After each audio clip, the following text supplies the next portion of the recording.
Check it. Go. Go this way, right? Which way? This way you want to go, right? This way. Oh, excuse me, I'm sorry.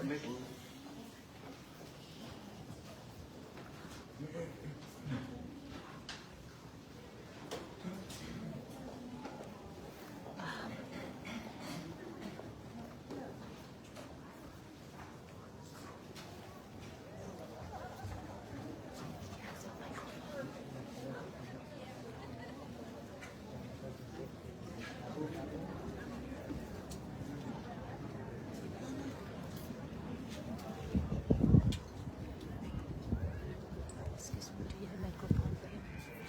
I think they have it up there already. Okay, good, thank you.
Hello everyone, I'm Andy Fisher, the General Manager at Morristown Landing, and we are deeply honored to welcome the Walk for Peace monks to Morristown Landing. Their journey represents something bigger than a single event. It represents intentional action toward unity and compassion. Morristown Landing exists to bring people together today, and today is a powerful example of that mission in action. Thank you to each and every one of you who helped make today possible, and we offer tremendous thank you to the monks for choosing their stop here at this location on their journey. At this time, I'd like to welcome Andrew Eller, the city manager, to present them with a Morristown pen as a token of our appreciation.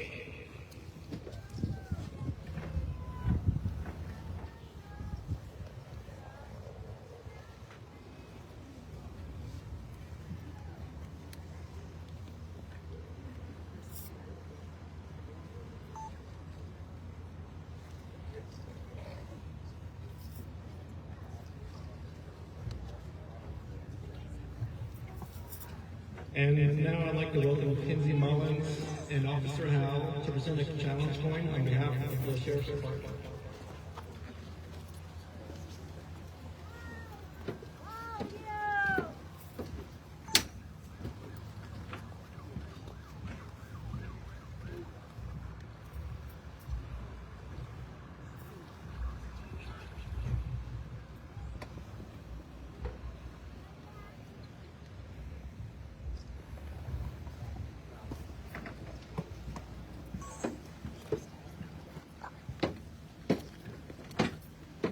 And now I'd like to introduce the Venerable Pinda Carta to the microphone.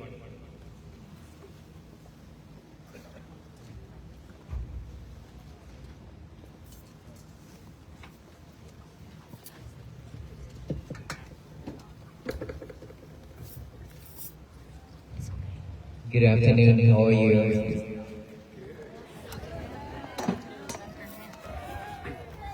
First of all, I pay respect to the managers and the owners of this place, and pay respect to the law enforcement. And thank you everyone for coming out this morning to wait for us. I saw one of the post that my admin snapshot and then sent it to me. There's a couple of people take a snapshot of this building when it's still dark this morning, saying that I'm the first one here. Why do you have to come out that early?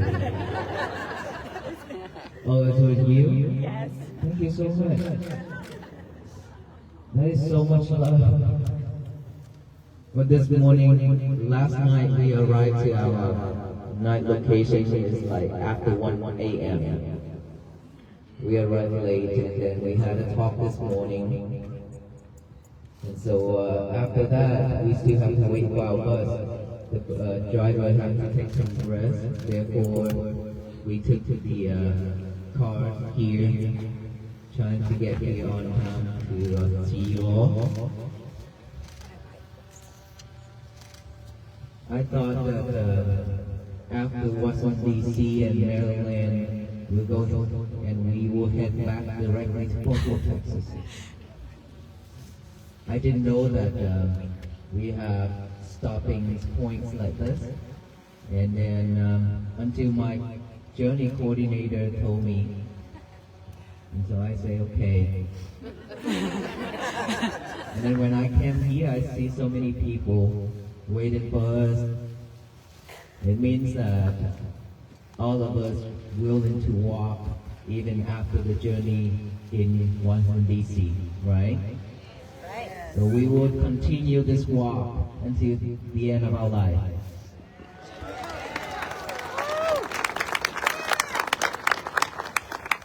During this morning, there's one person asked me, can I conduct any class online or any sessions online every day so that everyone can join together and practice together?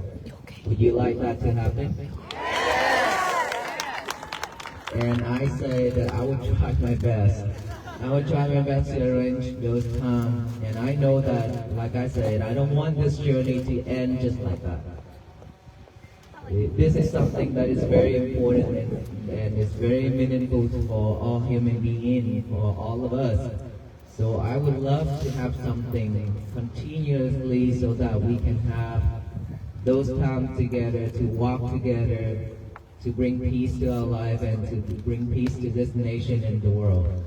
So I will try my best even after we get back to Fort Worth. And of course, when we got back to Fort Worth, we have the Lunar New Year. After the Lunar New Year, we have the major event, international event in May. So I will be super busy, but I will try my best, okay? No promise, but I will try my best.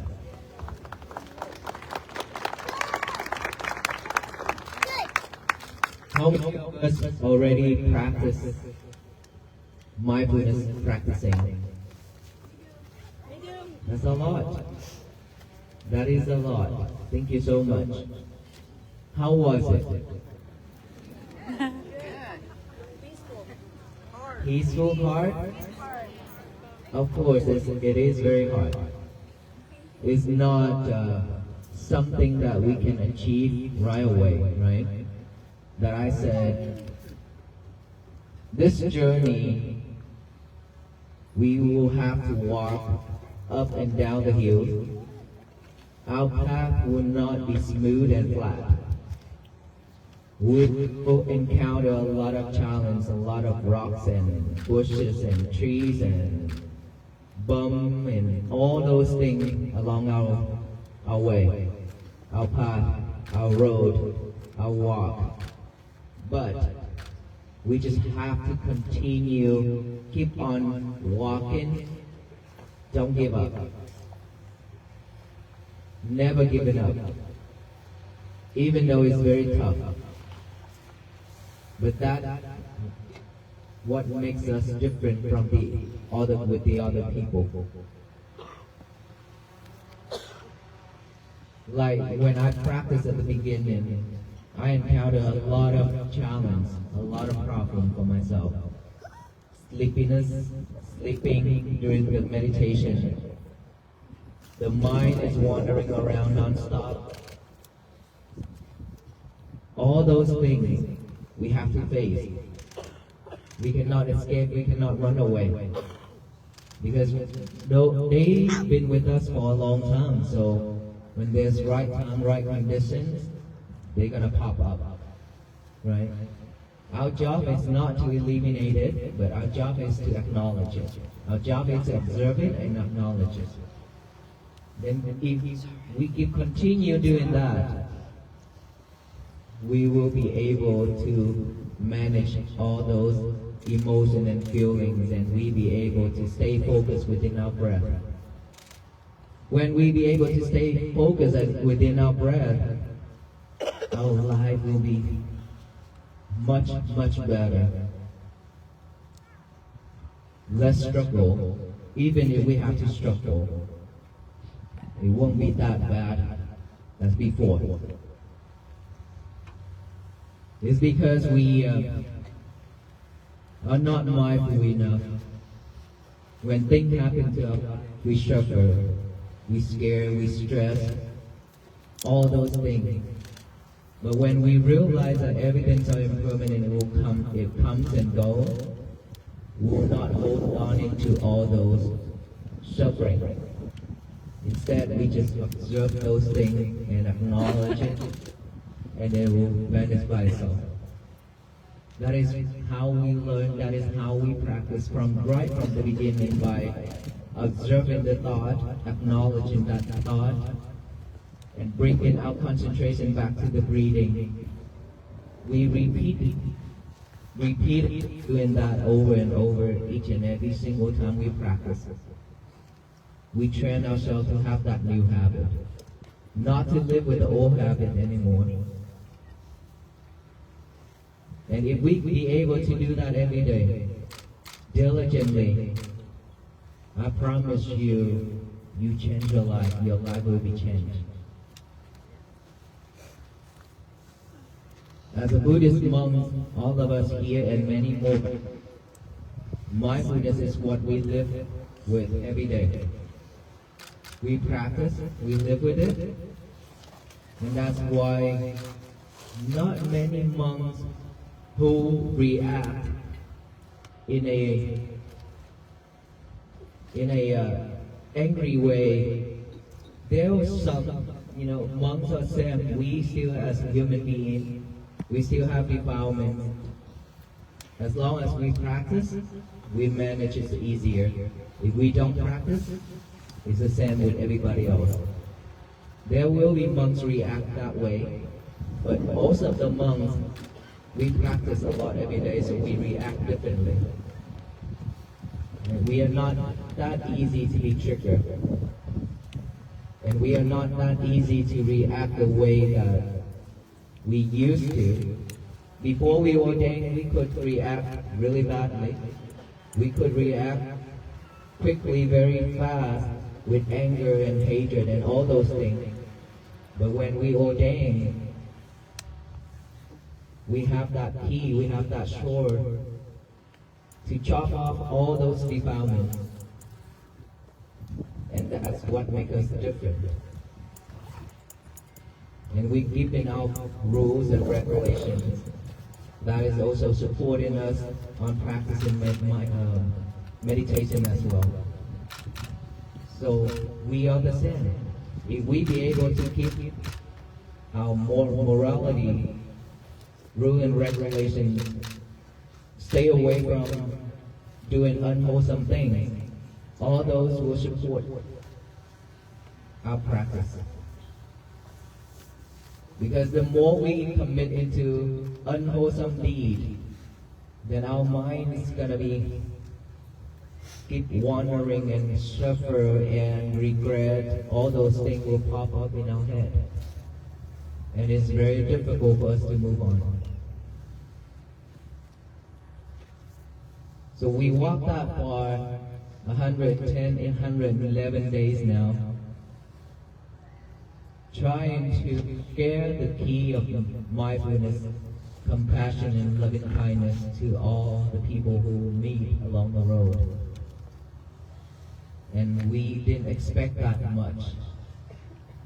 Somehow it turned out way beyond my expectations. So many people coming out for this same mission, peace, that is overwhelming. But at the same time, I understand and I feel sad is because as human beings, why do we have to suffer so much?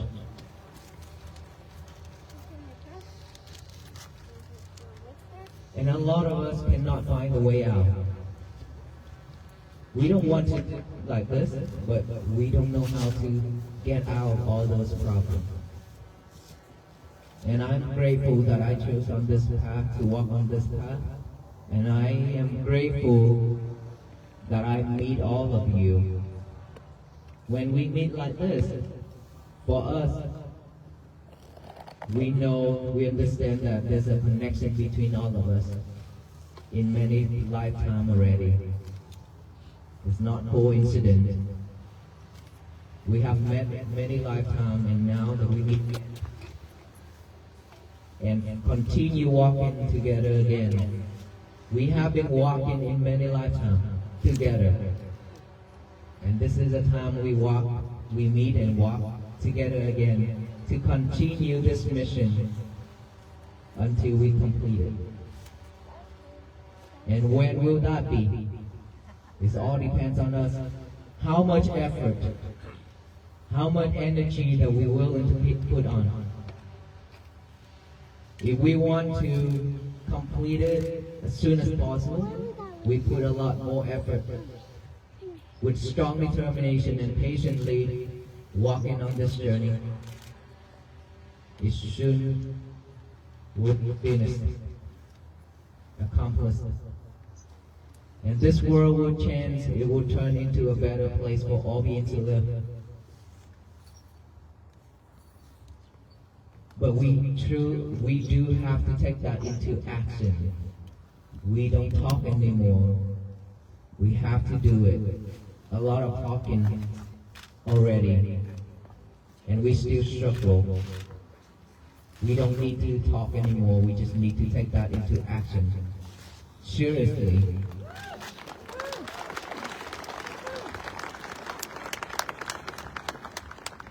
How many of us already write out the message, today is going to be my peaceful day? Okay, growing. Back then when I asked a crowd, thousands and thousands of people, when I asked, I only see like 20 hands up. And now it's much more. It means that we take that seriously. I repeat that. It's very simple.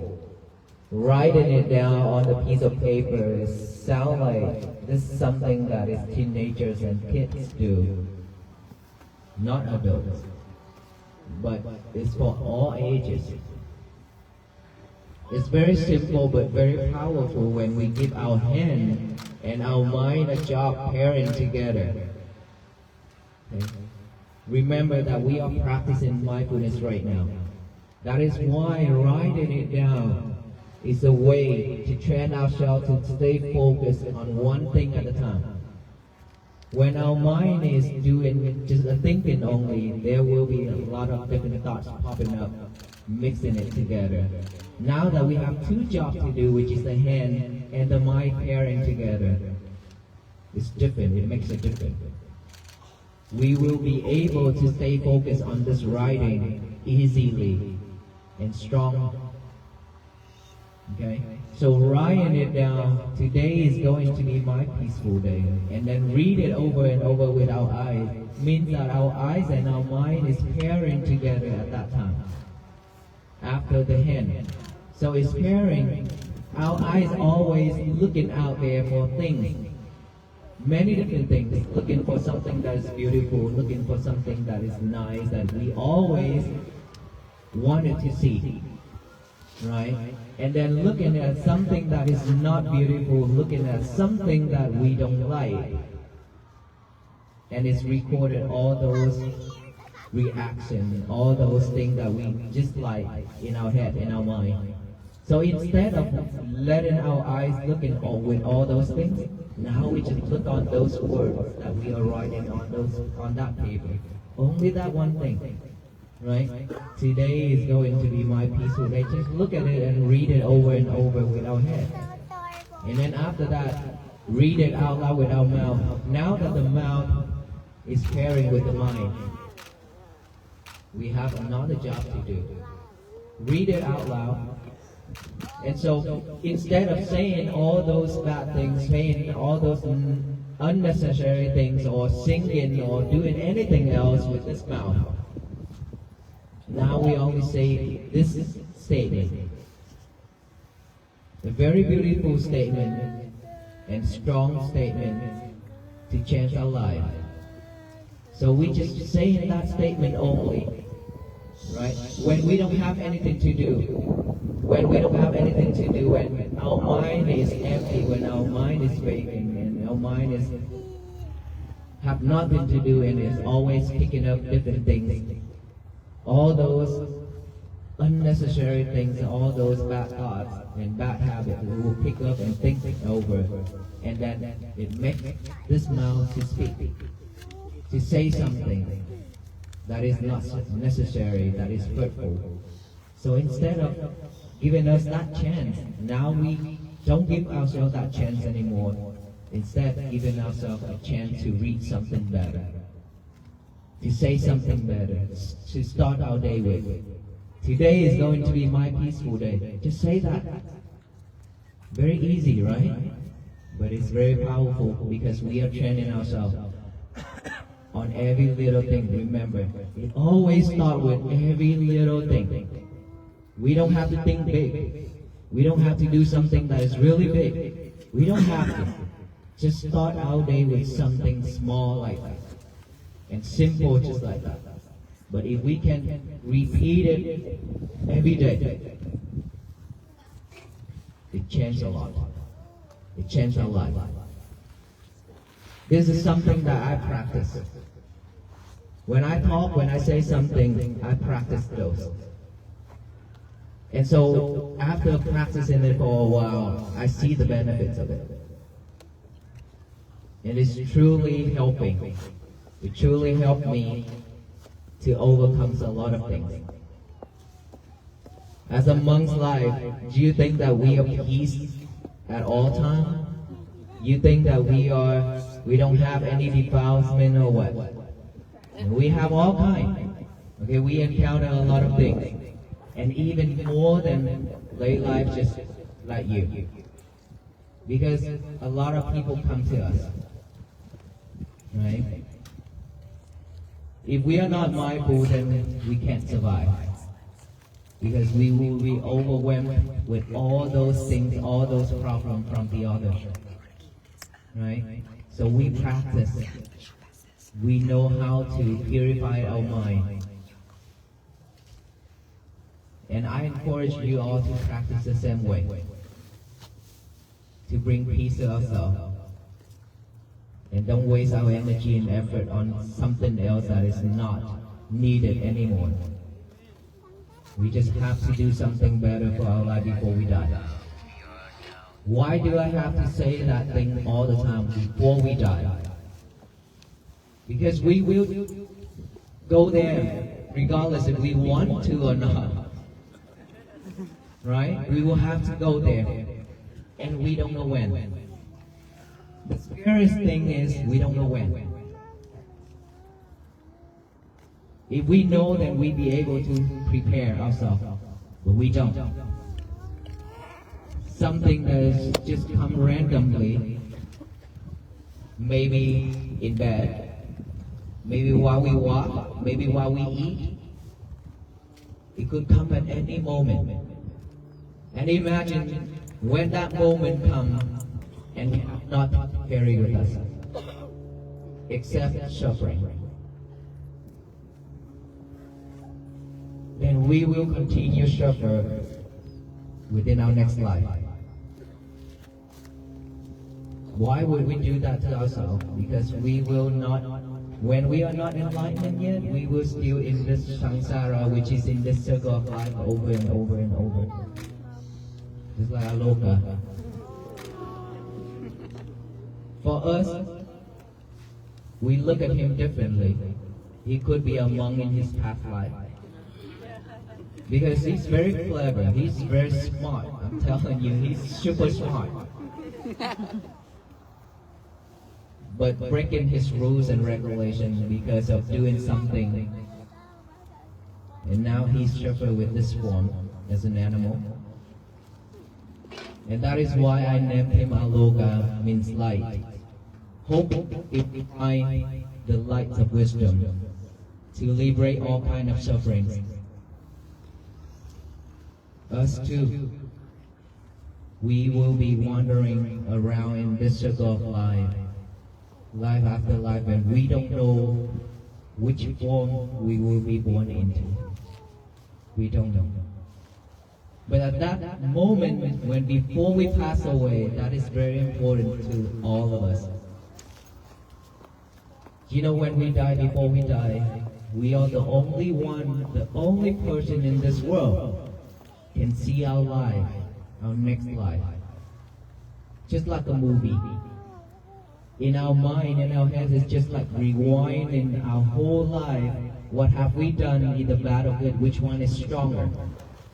It will pop up in our head and it's just playing it, rewinding it just like a movie. If we committed into killing a lot of beings, and all those sound, all those crying sound boys and all those images that we've been doing, it just rewinding in our head. And that is the time when a lot of people, they ask for help and they cry and they yell shout out loud and then doing all this, trying to ask for help, to support from the others. But nobody understands, nobody knows about anything about it except that person is suffering before dying. If that person died at that moment, he or she will go directly to the next room, which is animal or hell. The four unwholesome realms, suffering realms: hell, animal realm, Asura, Veda, hungry ghosts. These we call the four bad realms. And human and heavens are the realms that we want it to be. We want to be born as human or even heaven. In our tradition, heaven is different. Many different levels of heavens, right? But when we go there, because we have such merit, we have a lot of merit. That's why we were reborn in heaven. But after enjoying in the heaven for a long time, when our lifespan is over, we go back and reborn into the different realms. Depends on our karma. That is in our tradition.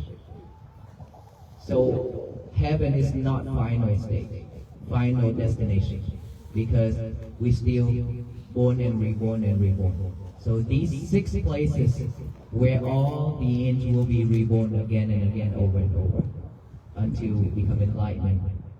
The place where we call Nirvana. That is the place where there will be no more reborn, no more defilements, nothing else. That is in our traditions. So I'm sharing all this to let you know that regardless of our belief or our religion of practicing, we are not here trying to spread Buddhism or promote or convert anybody, but sharing all those to let you know we should do something better for ourselves before we die. Before we die, we should have something to bring with us, but not material. All these materialities will have to leave. We cannot carry all those with us. But what will come with us is either wholesome deed or unwholesome deed that will go with us continuously to the next life, or anywhere we go, it will come with us. So we should do something better before we pass away. That's why I always say, when I go to the funeral and people send a card saying rest in peace, and I keep asking myself, is it really rest in peace? You cannot rest in peace when you live a life suffering.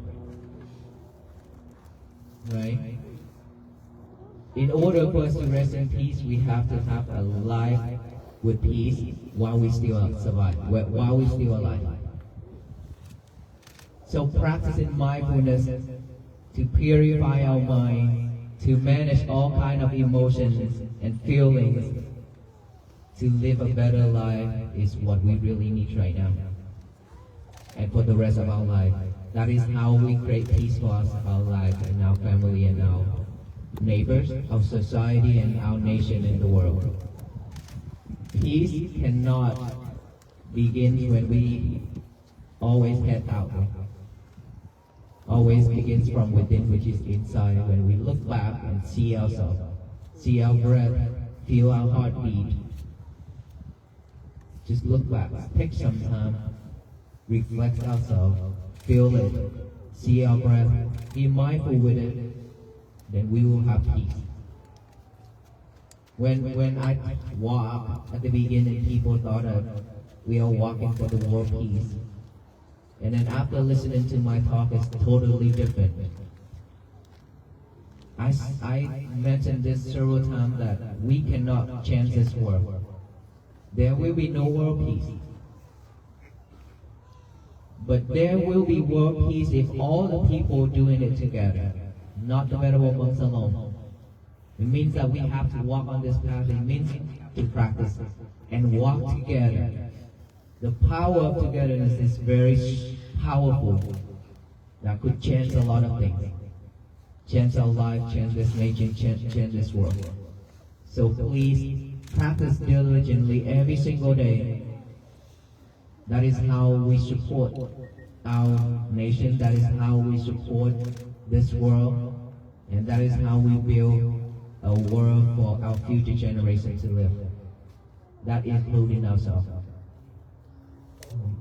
So how many of us willing to walk on this path for the rest of our life? All of us? Yes. So we have to walk every day, okay? Even though it's tough. Even though it's tough. But we have to walk on this. When we fall down, stand right up and walk again. Don't just lie there. Stand right up and walk again. If we could do that, our life is gonna change forever. Any question for me? I have a question. Yes, ma'am. Could you please say more about the human responsibility towards all animals? The human responsibility for all animals. In our traditions, no killing. In our tradition, one of the 5 rules and regulations is by refugees. No killing is one of the first ones. And it is very important that I talk, one of my talks that I mentioned about Aloga again. Somehow a stray dog just following all the monks all the time, and now that he's become a world famous dog. And you spoil him. And so he definitely have a connection with us that I mentioned earlier. He probably be a monk or a monk before this form, right? So if you see any animal that just come to you from nowhere and then just stick with you, will not leave you, they probably one of our relatives in the past.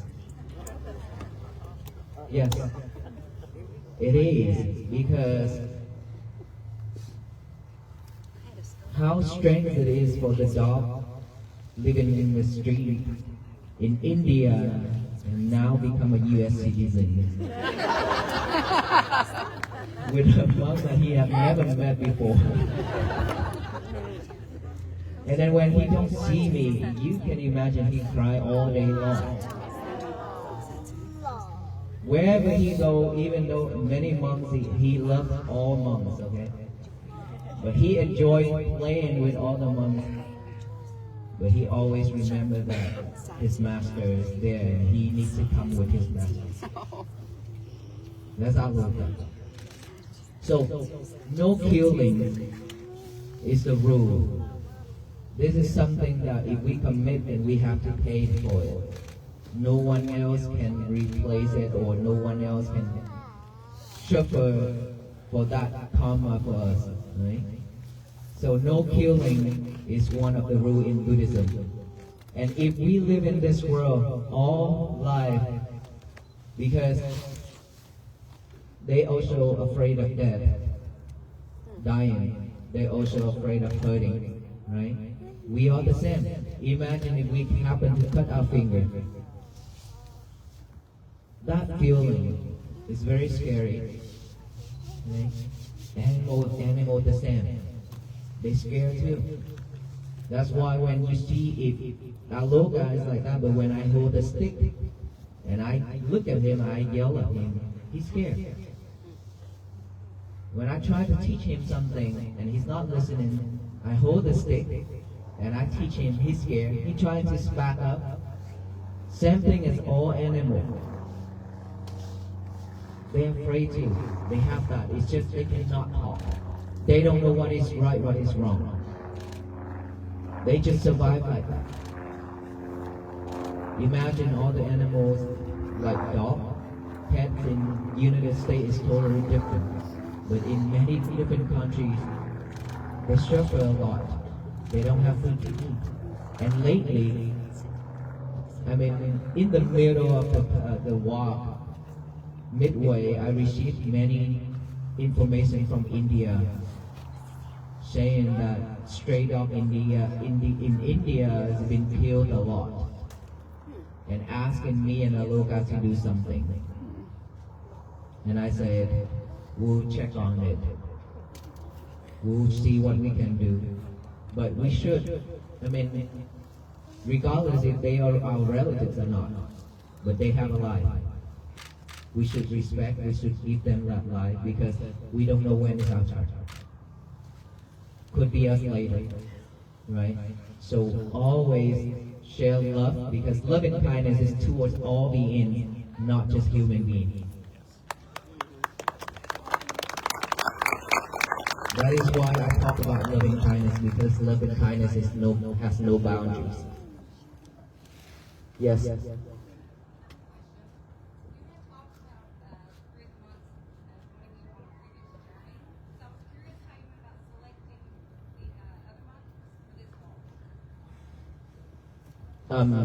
First of all, we have to have health-wise, and then be able to walk that far. To walk that far, I mean, our feet is really tough. So he's walking barefooted for 15 years. He walked everywhere, and it just shocked me when he entered into the DFW airport. And I come to pick him up and the team, and I saw him walking out barefoot out from that international airport, and I asked him, "They allow you to come like that?" And obviously they did. They allowed him to walk like that everywhere in any airport. And so when we select the monks, basically we send out the notification and invitation to the monks that first I have to know the monk. Secondly, I know that they be able to walk that far, because some of our monks already walk in India and Thailand a lot, and Laos too. So kind of selected a lot of considerations. And many other monks wanted to join too, but then we already stopped accepting more more monks to join. So that's why we only have 18 to 20, just that number only for this walk. I have a question. Yes, ma'am. In regards to meditation, do you always do the breath, or do you ever do a mantra type meditation, like general meditation? Yes, ma'am. So the breathing is the main one, but we can also add mantra or let's say I always do at the beginning, I do Arahant. Arahant is one of the qualities of the Buddha. So when you breathe in, you can also recite Arahang or Buddha. Breathe out, To. When you breathe in, recite Buddha. Breathe out, recite To. Buddha, To, Buddha, To. Along with our breath, silently, just like that. The way of doing that is to help us, meditation is very boring. When we have to make ourselves sit there for hours to concentrate on just one thing is super boring. When our mind is very active, this mind is super active and this mind doesn't want to stay at one place doing one thing. That's why we always multitasking ourselves, right? And so adding more job for this mind to do. This, along with the reciting of the Buddha Toll, 2 jobs. So the mind have more things to do, we be able to stay focused more. Or we can also do the counting. Breathe in, count 1, breathe out, count 1. In, count 2, out 2, in 3, out 3, in 4, out 4, in 5, out 5. And then reset from 1, 1 to 6, 6. And then over again, 1, 1 to 7, 7. 1, 1 to 8, 8, 1, 1 to 9, 9, and 1, 1 to 10, 10, and then start it over from 1 to 5. Let's say when we breathe in, we count 1, out count 1, in count 3, out count 3. That's about the 2? Okay, thank you. It means we miscount. It means that we are not concentrating. When we are not concentrating, that's why we miss the number. Okay? So that is when you have to start over from 1, 1 again, until you get it right. That is how we support our concentration to stay focused. As long as when you count 1, 1 and then you jump to 10, 10, there's something wrong in between. Alright? So start over again from 1, 1, 2, 2, 3, 3, 4, 4, 5, 5. Yes. Question. In the 2,300 miles that you walked, what did you learn about our country and all the people who came out? I learned that I mentioned that I feel sad at some point that people are suffering too much, a lot, and we all need help. And I, along with all the venerable monks, we couldn't do much. We couldn't do much. I wish that we be able to do more, but there's a lot of things that we cannot. And times and everything and effort, unfortunately we have to stop at 109 days. 109 days. But then, thank you. And I have learned that it means that we truly need to continue doing this over and over. And I truly hope that all the people who came out for this mission will not give up on trying to practice mindfulness and loving kindness and compassion. As long as this much of people practice, I believe with this power and with this positive energy will spread out very quick and very fast. Just like this movement, it spread very fast and very quick to the point that way beyond my expectation that I said.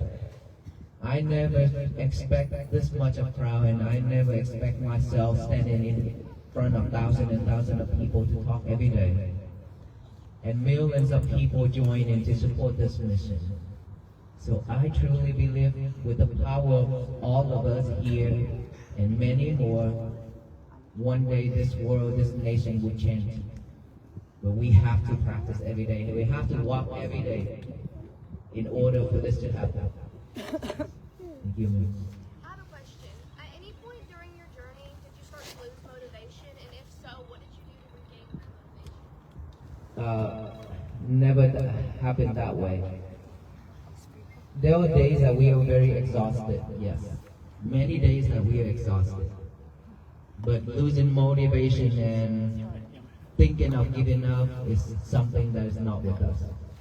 Because this path we chose, no one forcing us to walk on this path. We chose on our own, right? And by seeing so much sufferings around us, like I said, that is why I choose to walk on this journey, walk for peace, because of seeing so much sufferings around me. And then when we walk, all those thinking shown along the road and gatherings like this is even motivate me to continue walking forward. So giving up and no motivation is something that's not with us. But if we have those, then please think of yourself, think of loving yourself more, because without loving yourself, it's going to be very hard. No one in this world loves us more than ourselves. Love ourselves and do something better instead of something that's unwholesome. I have a question. How did you decide on the particular route that you took from Texas to DC, and why that particular time of the year? I mean, it was pretty brutal with the cold. Yes, Yeah. ma'am. So when I decided to walk on this route, a lot of people ask me, where are you going? I say, what's in DC? And they laugh at me and they say, you know that you walk on the wrong direction, right? I say, yes, I understand. But this is the path that I chose. So initially, we walked round trip to Washington, D.C. and then walk back. It's because of my mileage that I calculated wrong. After my member told me that, and then I decided, okay, just one round, one round, just one way only. And so, but we already decided to walk towards this state. And at the beginning, many people warned me, you know, walking on this route and going through all these states is very difficult, right? I say, why? They say that it's because of religions-wise and then politics things and stuff like that. I say, it's okay. I'm not walking to do anything. I'm just walking to raise awareness of peace to the people who I will be meeting along the way. So it really doesn't matter. And obviously it did. It showed me that people along the road showed me love, a lot of love. Along with that, there are people protesting. Along with that, people cursing at us and then shout at us and yell at us. But all those, it's okay. Because this life, I say, we cannot expect our path to be smooth and flat. We should have to take everything in as long as we know how to manage our emotion and feelings. As long as we know how to react to those things. That I say, because they are suffering, because of defilement. That's why they say the thing they say, they do the thing they do. They are suffering. Why do we need to add more suffering to them? When we are talking about mindfulness, when we talk about compassion and loving kindness, so we should share loving kindness to all those people who have a lot of things in their mind. That's why they say and they do the thing they say and they do, right? So for that reason, I just take on this journey and walk without any hesitation, and walk like that. Even if we have to sacrifice our life, we happy to, because when, like I say, if we know that this path, this thing we do, bring benefits to ourselves and to many beings and many people, go for it. Go for it. It's okay. Once in a lifetime, we sacrifice something for the better for many people. Why not? Better than bringing suffering and tears to the world, right? So that's how I chose this path. Thank you. Thank you. Thank you. Thank you.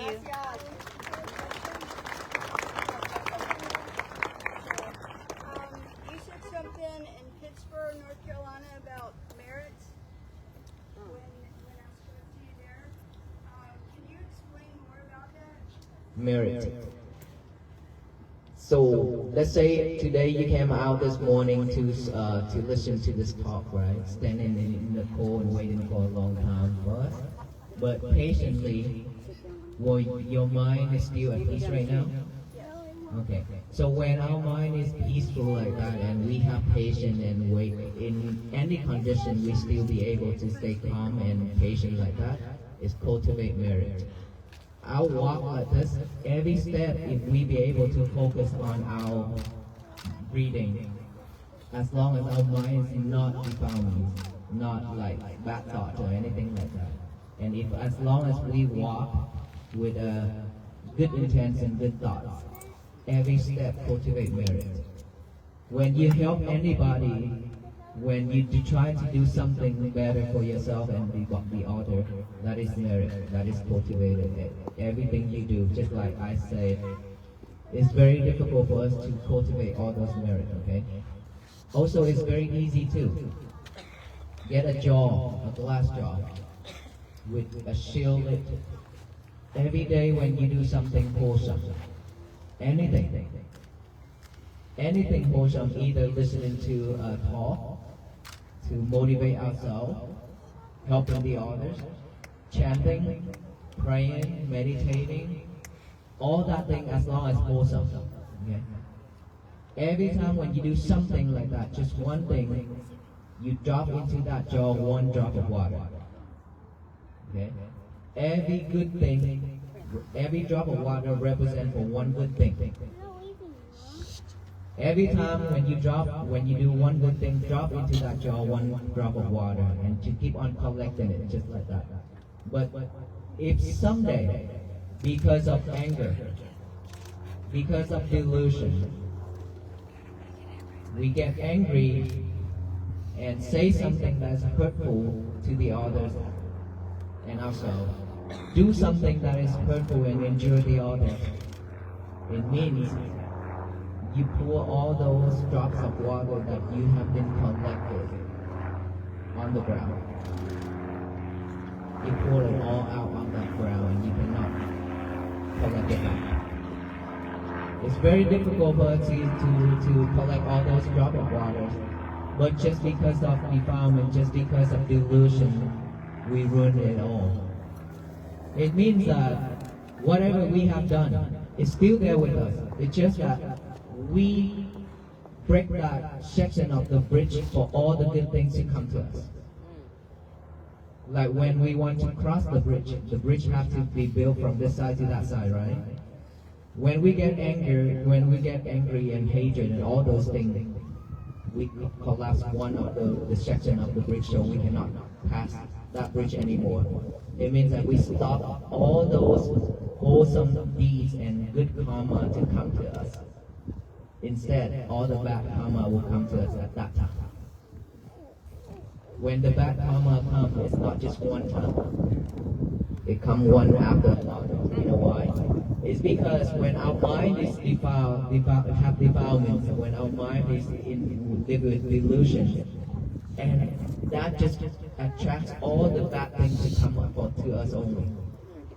When we shift that mind, we change that mindset into something that is wholesome, acceptance, accept what we receive it, and then move on, and then breathe. We change that, then automatically it will stop all the bad things and start to build that section of the bridge for us again, for the wholesome things to come, for the wholesome deed that we have cultivated in the past to come to us again. But remember, very difficult for us to collect all those drops of water. Be mindful with it. Don't pour it on the ground. Okay? I have a question.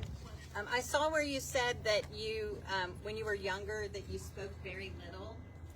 So, were you saving up for the last 111 days? But, I mean, was it hard for you to talk every day? Was that part of your plan, that you would talk every day and talk so That much? never been in my plan. Like I said, when I walk on this journey, hoping that there will people stop and pause and stop for us and look, hopefully that we can share a little bit, but not like this every day. Imagine I talk early in the morning until nighttime before bed, every day like that. And I don't know how I get that energy. Really, I don't. talking like that and walking at the same time. You know, during the walk, I greet the people, may you be well, be happy, and be peaceful. I repeat that message everywhere I go, in every step. And then lunchtime I talk, nighttime I talk, and then interview, a lot of things. But all those wasn't my plan. It's just that it just come and then I just do it. And thanks to all of you because of you that giving me a chance to train myself to talk. Because at the temple I was hesitated to talk in English. I can talk in Vietnamese, which you don't understand. But talking in English is something that's different for me. But fortunately, within this journey, I be able to talk a lot, and I learn a lot too from talking. You did amazing. Thank you so much. You speak well. Thank all of you. Have a question? Question? Thank you so much. Yes, ma'am. Do you practice any form of yoga or Tai Chi or anything to keep you limber or just As a Buddhist monk, we usually practice something that is like very sharp, like not type of yoga, like yoga, but some type of movement that is suitable for the monk. And I do practice Tai Chi. Thank you. Yes.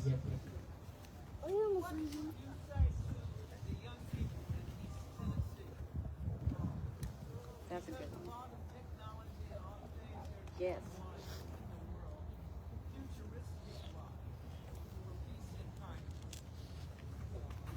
I answered this question before, our future generations. On this journey, I've seen a lot of kids and a lot of teenagers coming out for us, which make me really happy because they are our future. They could be the one who bring peace to the world, okay? But at the same time, it concerns me the way we teach our kids. It's because of technologies that she mentioned. Technologies nowadays way beyond, way up there, right? And it seems like it's out of control. Just when I walk along, there are so many phones pointing directly to my face when we walk. And that is how we live nowadays, with this smartphone everywhere. And sometimes we cannot survive without it. Sometimes when the internet down, we suffer a lot. We call the internet company and complain one after another, and we yell at the customer service so much, right? Imagine if one day everything shut down. What can we do? Can we still survive? There's some days that I thought, we probably, when we rush out that door, we can forget our kids at home. It's okay for us, but then if you forgot your phone at home, you're gonna rush back to pick it up. That is really sad. And we live with that phone. Of course, that is the way of communicating with each other, but it's too much. We use it way too much and beyond what we need. We don't need to use that much, that we use it. Even this that I talk almost every talk, that we bring our phone to the toilet and talk. And play around with the phone in the toilet, and I don't know why. I really don't know why. When I go to the toilet and I hear on this side talking and on this side talking, and who is doing number one and number two for you? And I keep asking myself that question, why and how in the world you choose the toilet to be your secret place to talk with your lovers. But sadly, that is how we live now, even in public. Listen, did you hear that? When we do it number one, number two, the person who we talk over the phone, they could hear it. It seems like we don't care. No respect at all. Right? And so the teenagers, the kids nowadays, they're doing the same thing. They are doing the same thing, and they using social media way too much too. I know that this is very hard for all of us, but we do need to reflect this. We need to think again about this. We need to set a limit for our children, our kids. They growing up with all this technology will kill their mind. Ask yourself how many phone numbers that we can remember now. Very few, 2 or 3 or 5 phone numbers. Versus back there, 15, 20 years ago when the pagers we still have some pagers. By that time, we still remember a lot of phone numbers, the whole phone book, maybe. And now that we don't remember, even a very simple math that our kids have to use a calculator in the phone to figure it out. And our mind, our brain is shrinking every day. Maybe in the future we just sitting there and waiting for food. Have I eaten yet? Things like that. If we keep living in the world like this, that's how we're gonna turn into. So try to stay away from technology as much as possible. At least you set a time limit for yourself and your kids.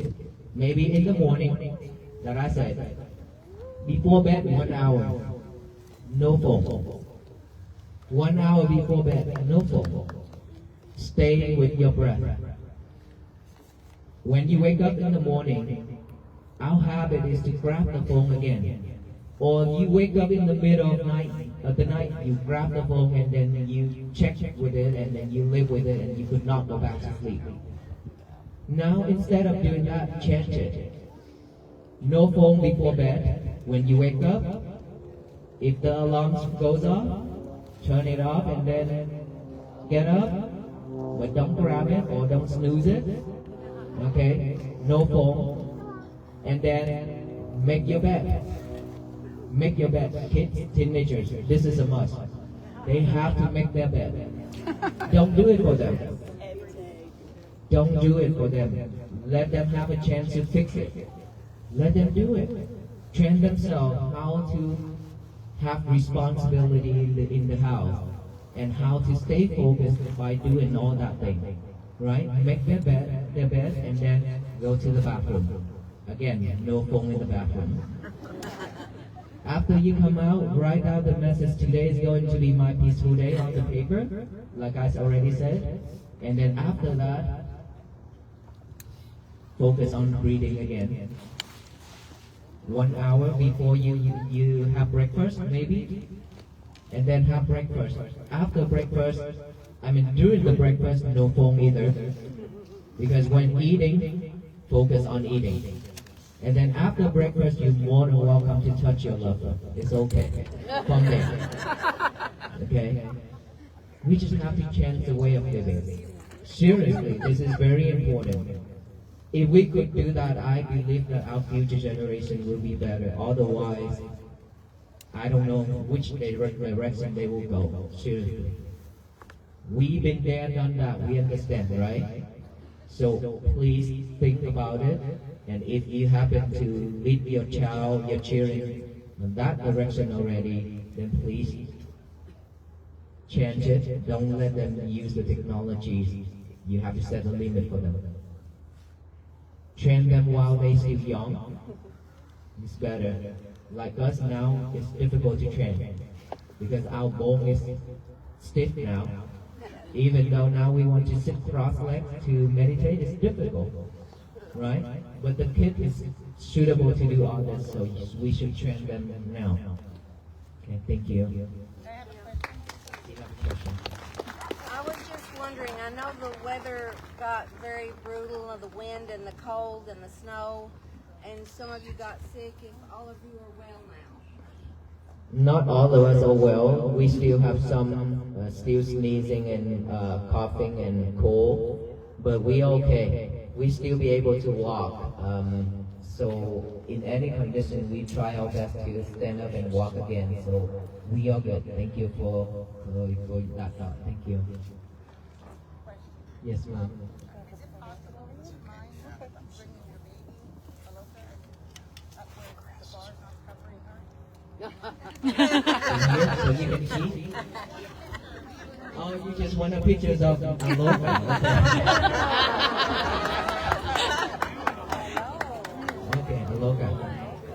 Based on request, sir, please stay still.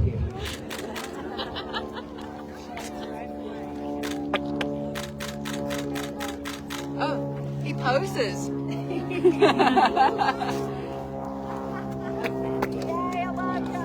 Thank you so much, everyone. Okay.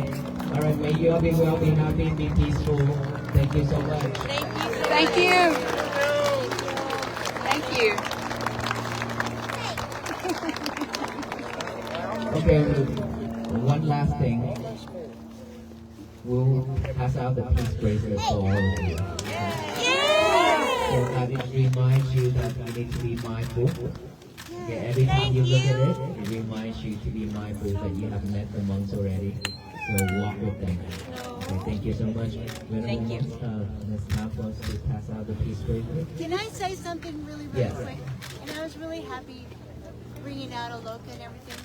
But I've been here for about hanging out with this little guy. I don't know him.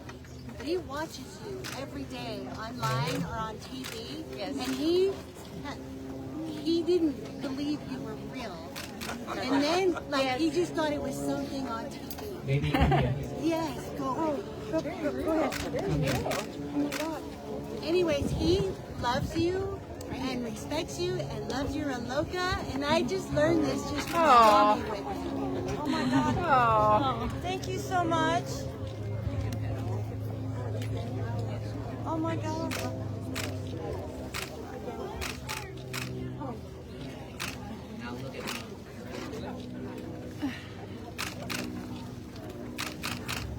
Oh my God. You're gonna have to move back behind the barricade, please. You're gonna have to move back behind the barricade. Hey, we're going to keep this barrier right here. Sidewalk or something. All right, we need the sidewalk so they can come through. No barrier. One. Oops. Sweetheart. Thank you so much. Thank you. Thank you for your work. Thank you. Yes, you are. Oh, thank you so much. Yeah, appreciate it.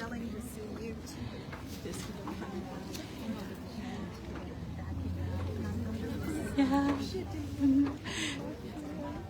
Thank you. And yeah. Thank you so much. If you Appreciate received the it. bracelets already, please make a way out for the people at the back can receive one as well. Thank you so much, everyone. Just turn around right there. Thank you.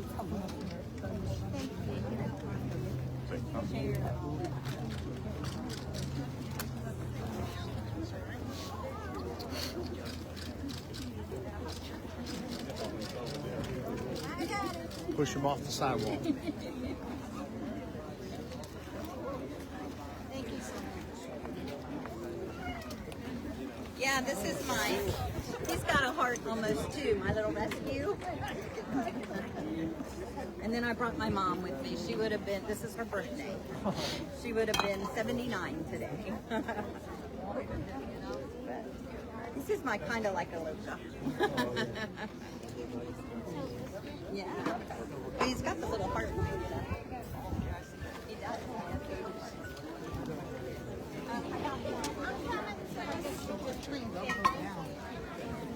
Will you bring Loco down? Look.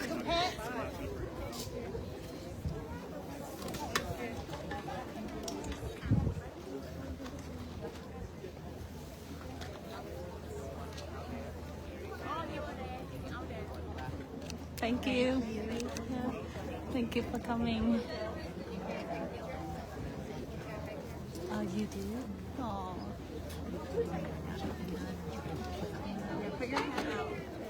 Thank you so much. Appreciate that. Pleasure too. Thank you. Sir.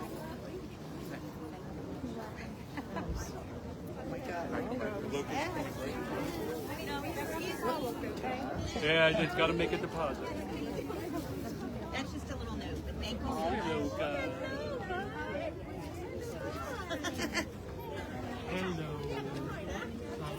Hello, girl. Hello, girl. Hi, baby. Hey, listen. Good job, honey. Good job. It's a lot good of you. Right here together. Do something like that. Good job.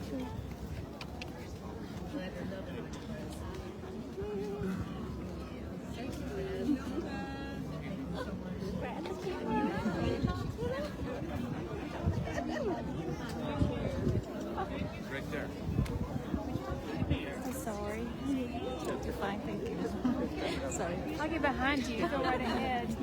Are you going? What are you getting?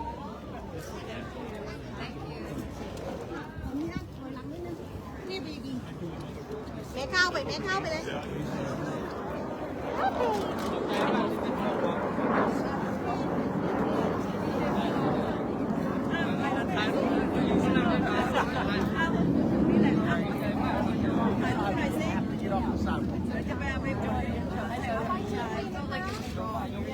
I need you to get off the sidewalk, please. Are you part of them? And you stay right there. You good. You good.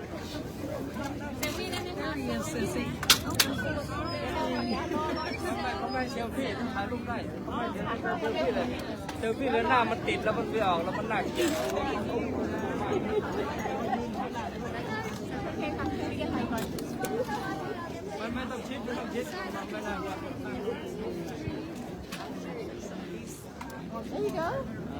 Thank you so much, Tennessee. Thank you so much for from us. Morristown Landing in Tennessee.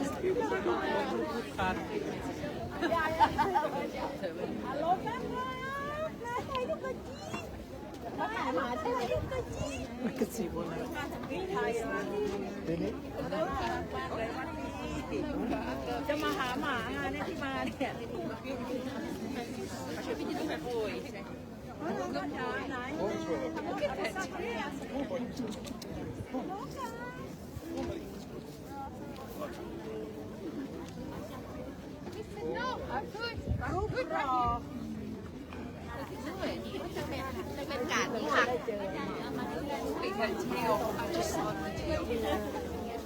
Day 75 at the church door. Thank you.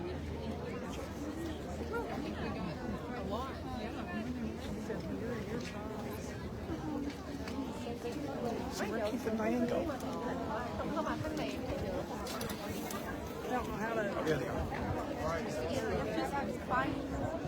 There's a bike, yeah. They did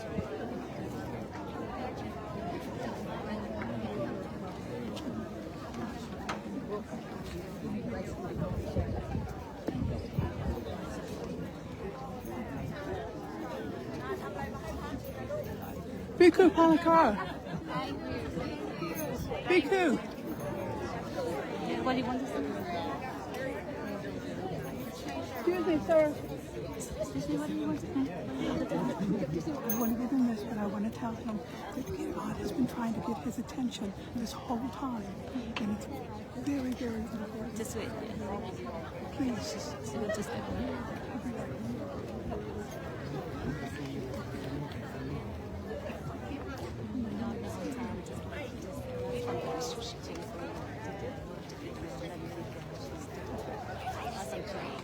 Yes. Thank you. She leaves today and she'll come back tomorrow.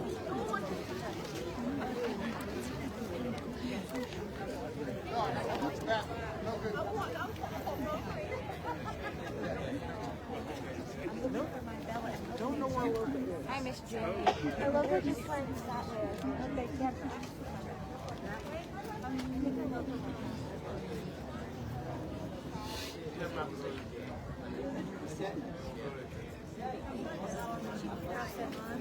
That lady?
Remember, we need to clean our mirror every day.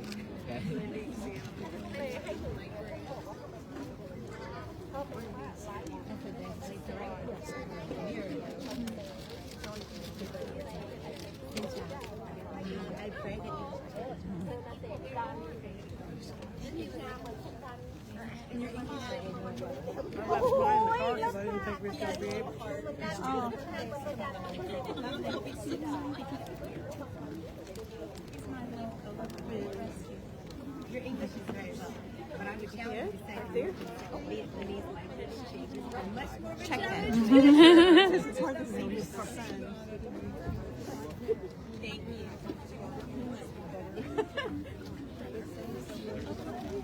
It's got personal bodyguards. Can I?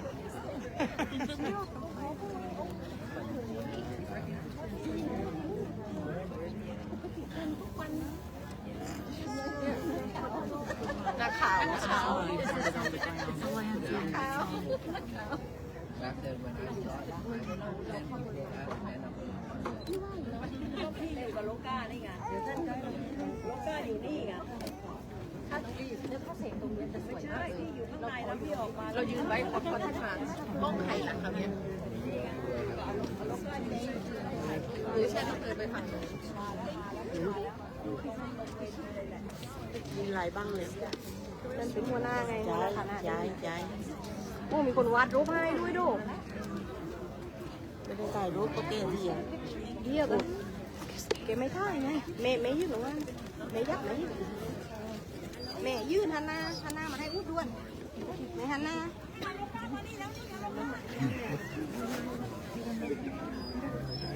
เดี๋ยวได้แล้วเบี้ยโอ้เลยแม่เบี้ยโอ้เลย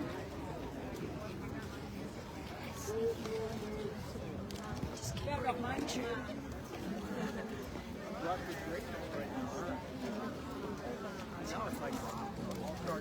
แม่เตี้ยอยากไปนั่งดูพ่อไอ้ขันมา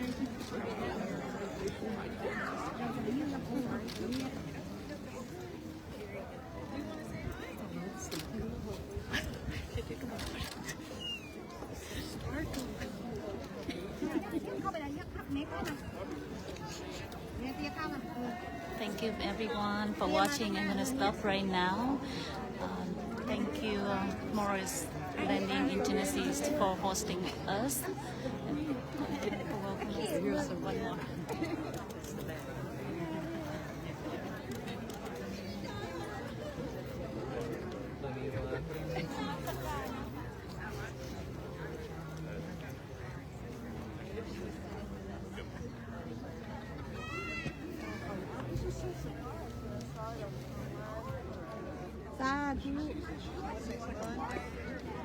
Con đi ra thấy